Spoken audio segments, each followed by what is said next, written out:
Central డివిజన్లో accounts ఆఫీసర్గా పనిచేస్తున్న గంగాధర్ రెడ్డి యొక్క అవినీతి భాగోతం. కింద ఆ 2 ఫోన్ నెంబర్ మనం ఇప్పుడు ఏదైతే ఫోన్పే నెంబర్లు చూపించామో 9440552045 8106141434 ఈ 2 నెంబర్లు చూపించారు. దాంట్లో వెనక ఒక లైన్ రాశారు, రాజకీయ ప్రబలత ద్వారా దుర్వినియోగం. ఒక ప్రముఖ రాజకీయ నాయకుని అనుకూలతతో రాజకీయ ప్రాబల్యాన్ని ఉపయోగించుకుంటూ తన అవినీతిపై ఏర్పడిన ఫిర్యాదులను అణచివేయడం. దీంట్లో నేను చెప్తే మీకు అతిశయోక్తి ఉంటుందా, నీ ప్రత్యర్థి కాబట్టి చంద్రమోహన్ పేరు చెప్తున్నారని. ఆ రాజకీయ నాయకుడు ఎవరనేటువంటిది తెలుగుదేశం వాళ్ళని అడగండి. Somireddy Chandramohan Reddy.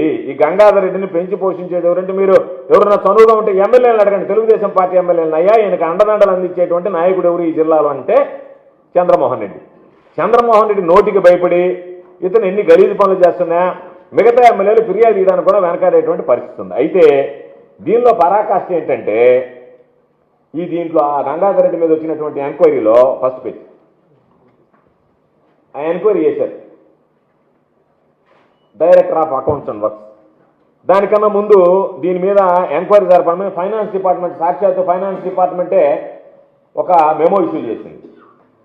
Finance department memo issue చేస్తే 4/12/2025, director of works and accounts 8/12/2025 మీరు రికార్డ్ చేయమంటే ఈ గంగాధర్ రెడ్డి ఆఫీసులో కూర్చొని జాయింట్ డైరెక్టర్ స్థాయి అధికారి లేడీ ఆఫీసరు, నేను మేనేజ్ చేసిన, నన్ను ఎవ్వరు ఏమీ చెయ్యలేరు, నా మీద విచారణ వచ్చినా సరే ఆ విచారణ ఏదో ఒక విధంగా పక్కదారి పట్టిపోవాల్సింది తప్ప విచారణలో రుజువులున్నా ఆధారాలున్నా సాక్ష్యాలున్నా సరే నన్ను ఏమీ చెయ్యలేరు అని చెప్పి ఈరోజు మాట్లాడేటువంటి పరిస్థితి ఏర్పడింది.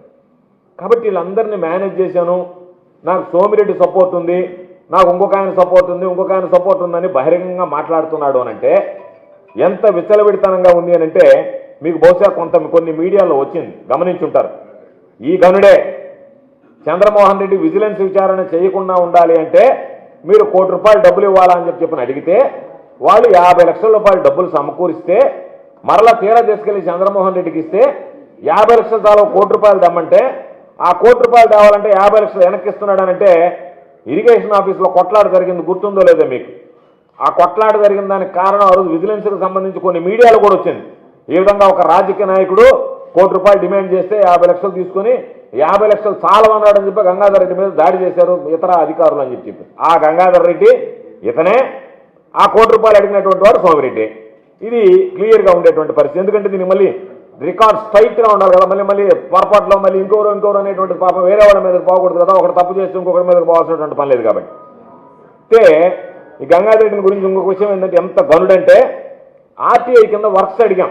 నెల్లూరు జిల్లాకు సంబంధించి ప్రత్యేకించి సర్వేపల్లి నియోజకవర్గానికి సంబంధించి ఏమేం పనులు చేశారో కొంచెం చెప్పండి అని అడిగాం. పైన మాత్రం బ్రహ్మాండంగా ఇదిగో ఈ వర్క్లన్నీ మేము ఇచ్చేస్తున్నాము మా తరఫున అడిగినటువంటి వాళ్ళకని సంతకాలు పెట్టి ఇచ్చారు.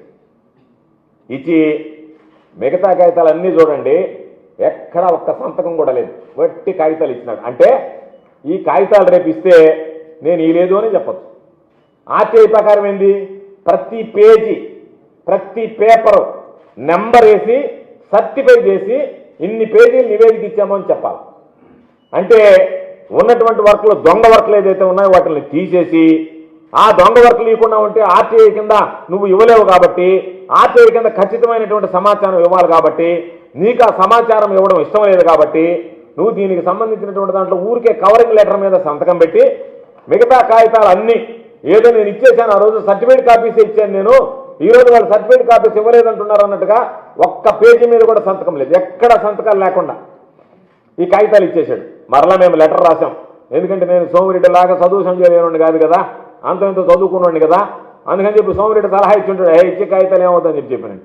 నాయనా నువ్వు సర్టిఫై చేసి కాగితాలు ఇయ్యి, నువ్వు ఇచ్చినటువంటి కాగితాల లోపాలు ఉన్నాయి కాబట్టి కాగితాలు సరిగ్గా లేవు అని చెప్పి ఆ సర్టిఫై చేయమని చెప్పి కాగితాలు అడిగామని. అంటే ఏ విధంగా ఆయన వ్యవహార శైలి ఉంది అనేటువంటి దానికి ఇది ఒక ఉదాహరణ. వీటన్నిటితో పాటు ఈ మధ్య ఎఫ్డిఆర్ పనులు జిల్లాలో ఎంత జరిగింది, 93 కోట్ల రూపాయలు.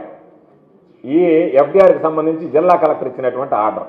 అంటే ఇరిగేషన్లో ఏ స్థాయిలో అవినీతి జరుగుతుంది, బహుశా జిల్లా కలెక్టర్కి తెలిసే జరుగుతుందా, జిల్లా కలెక్టర్ గారికి తెలియకుండానే జరుగుతుందా, ఏదైనా జిల్లా కలెక్టర్ గారు మనకెందుకులే మనల్ని ఏదో ఈ జిల్లా కలెక్టర్గా వేశారు కాబట్టి చూస్తున్నట్టుగా సంతకాలు పెట్టి ఎమ్మెల్యేలను సాటిస్ఫై చేస్తే సరిపోద్ది, నేనేదో కొద్ది రోజులు ఇక్కడ నా కాలం గడిపి వెళ్ళిపోతున్న ఆలోచనతో ఉన్నాడో తెలియదు. కానీ దీనిలో మీరు చూస్తే మోంతా సైక్లోన్కి సంబంధించి 93,27,72,000 రూపాయలు శాంక్షన్ చేసి పరిస్థితి కలెక్టర్. బహుశా నాకు తెలిసి రాష్ట్రంలో మీరు మిగతా మీ రిపోర్టర్లు ఫ్రెండ్స్ ఉంటే అడగండి, ఏ జిల్లాలోనైనా ఎంత పెద్ద ఎత్తున నిధులు మంజూరయ్యాయా? ఒక్క నెల్లూరు జిల్లాలో తప్ప. మొన్న దీని దిత్వ కాదు బాబు, దానికి మళ్ళీ సపరేట్ అకౌంట్ ఉంది.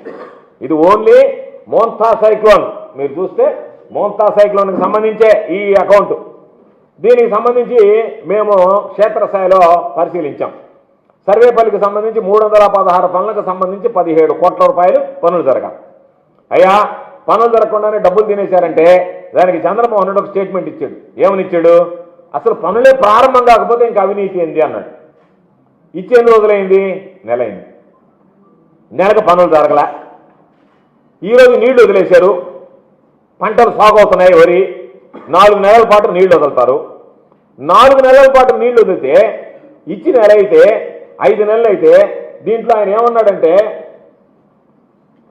కలెక్టర్ గారు directed to execute the works on war food basis, యుద్ధ ప్రాతిపదికన చేయమన్నాడు. యుద్ధ ప్రాతిపదికన చేయమంటే వెంటనే తక్షణమే ఫ్లడ్ డ్యామేజ్ రిపేర్ చేసి నీళ్లు ఇవ్వాలని. నీళ్లు ఇవ్వడానికి ఈ రిపేర్లు అవసరం లేకుండానే నీళ్లు ఇస్తున్నారు అంటే, నీళ్లు ఇచ్చేసి అయిపోయిన తర్వాత 5 నెలల తర్వాత మళ్ళీ దొంగ బిల్లులు చేసుకునేది. 1000 కోట్ల రూపాయల స్కామ్. ఒక్క మోంతా తుఫాన్లోనే 100 కోట్ల రూపాయలు ఇరిగేషన్కి సంబంధించినటువంటిది. ఒక్క పని చేయకుండా ఈ జిల్లాలో, ఒక్క పని చేయకుండా, ఒక్క పని చేయాల్సినటువంటి అవసరం లేకుండా 100 కోట్ల రూపాయల నిధులు. ఈరోజు ఎట్లా చేస్తారు ఈ పనులు నాకు చెప్పండి? నీళ్లు వదిలేస్తుంటారు, నీళ్లు పోతా ఉన్నాయి. మీరు ఈరోజు పనులు చేసే అవకాశం లేదు. నీళ్లు సాఫీ చేరిపోయేటప్పుడు ఎంపీఆర్ పనుల అవసరమే లేదు. అటువంటిది 100 కోట్ల రూపాయలు ఒక్క సీజన్లో స్కామ్ జరిగింది ఈ జిల్లాలోనంటే రాష్ట్ర వ్యాప్తంగా ఎన్ని వేల కోట్ల రూపాయల స్కామ్ జరుగుతుందనేటువంటిది ఒక్కసారి మీరు ఆలోచన చేయండి. అందుకే దీనికి సంబంధించి చెప్పాను నేను. అయితే దీంట్లో ఇంకొక గమ్మత్, దీనికి సంబంధించినటువంటి లిస్టులు వెరిఫై చేశాం. SDMFలో ఇచ్చింది, దీంట్లో దీనికి సంబంధించి FDRలో ఇచ్చింది. ఇంతకుముందు కొన్ని ఉపాధి హామీలు చేశారు. అదే పనులు, ఉపాధి హామీలు చేసిన పనులే SDMF అని ఒక నిధులు ఉంది, స్టేట్ డిజాస్టర్ మిటిగేషన్ ఫండ్స్ అని. దాంట్లో చేసినట్టుగా చూపించి బిల్లులు చేసుకున్నారు. ఆపరేషన్ అండ్ మెయింటెనెన్స్, నిర్వహణ మరమ్మతులు O&M కింద చేసి బిల్లులు చేసుకున్నారు. అదే పనులు ఇప్పటికి 3 సార్లు చేసుకున్నటువంటి పనులు 4వ సారి FDRలో పెట్టారు. అంటే ఎంత దారుణంగా, ఎంత విచ్చలవిడిగా, అసలు ఏమీ ఆలోచన చేయకుండా వీళ్ళ దోపిడీ జరుగుతుందనేటువంటి దానికి ఇది ఒక ఉదాహరణ. కాబట్టి దీని మీద ముఖ్యమంత్రి గారికి కూడా లేఖ రాశాం, మనసు ఒప్పుకోక. 24వ తేదీ, అయ్యా ఈ జిల్లాలో దారుణంగా అవినీతి జరుగుతుంది కాబట్టి ఇదిగో ఆధారాలన్నీ మీకు సమర్పిస్తున్నాం. ఈ స్థాయిలో అవినీతి జరిగితే చంద్రబాబు నాయుడు చెప్తున్నాడు కదా, ఎవడైనా తప్పు చేసినా అవినీతి పడ్డా అది చివరి రోజు అయిపోద్ది అంటున్నాడు. చివరి రోజు కాదు, ఇది మొదటి రోజు అవుతుంది. వాళ్ళకి జీవితాన్ని ప్రారంభించామంటున్నారు ఇప్పుడిప్పుడే తమ హయాంలో. ఇంతకుముందు ఎప్పుడు లేదు ఫోన్ పేలు అటువంటివి. ఇదే గంగాధర్ రెడ్డి అనేటువంటి అధికారి నేను మంత్రిగా ఉన్నప్పుడు ఈ జిల్లాలో అవినీతికి పాల్పడుతున్నానని కంప్లైంట్ ఇస్తే సాయంత్రానికి ట్రాన్స్ఫర్ చేయించాను నేను. అప్పుడు ఉన్నాడు. అప్పుడు ఇదే విధంగా కొంతమంది కాంట్రాక్టర్ మేనేజ్ చేసిన నెల్లూరు జిల్లాలో ఉన్నాడు. తెలుగుదేశం టైం నుంచి ఉన్నాడు. అప్పటి నుంచి సోమిరెడ్డికి సన్నిహితుడు. ఆ తర్వాత వచ్చిన తర్వాత కూడా నా దగ్గర ఫిర్యాదు వస్తే ఈ విధంగా విచ్చలవిడిగా పాల్పడుతున్నాడంటే ఇక్కడి నుంచి హరిమేస్తే ఇతను అవసరం లేదని చెప్పి ఆగ మేఘాల మీద ఈ ప్రభుత్వం రాగానే ఎక్కడెక్కడైతే అవినీతి పరులైనటువంటి అధికారులు ఉన్నారో వాళ్ళందరినీ చేర్చి వాళ్ళ ద్వారా మీ పనులు చక్కబెట్టుకొని ప్రభుత్వ ధనాన్ని ఈ విధంగా లూటీ చేస్తా.